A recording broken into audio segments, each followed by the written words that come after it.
దీన దరిద్రులంట నీళ్లు వెతుకుతున్నారంట, దప్పిక చేత ఆశపడుతున్నారు. ఎవరు దీన దరిద్రులు అంటే డబ్బు లేనోళ్ళు కాదండి, ఆస్తి లేనోళ్ళు కాదండి, దేవుడు. నిజమైన రక్షణ ఇచ్చే ప్రభు లేనివాడు దీన దరిద్రుడు. అయితే దేవుడు అంటున్న మాట ఏంటి అంటే, అలాంటి దరిద్రతే లేకుండా అంటే నేను మీ కుటుంబంతో ఉంటాను అంటూ దేవుడు వాగ్దానము చేస్తున్నాడు. ఇది యెహోవా చేసిన కార్యమని ప్రజలు సూచి సాక్ష్యం ఇస్తారంట. అర్థమవుతుందా?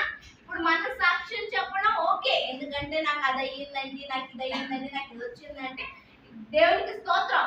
కానీ బయటోళ్ళు చూసి చెప్తున్నారంటే వాళ్ళలో ఎక్కడో స్పందన వచ్చింది, కదలిక వచ్చింది. ఏంటి? ఇది దేవుడు చేశాడు, దేవుడు వారితో ఉన్నాడు, దేవుడు వారిని నడిపి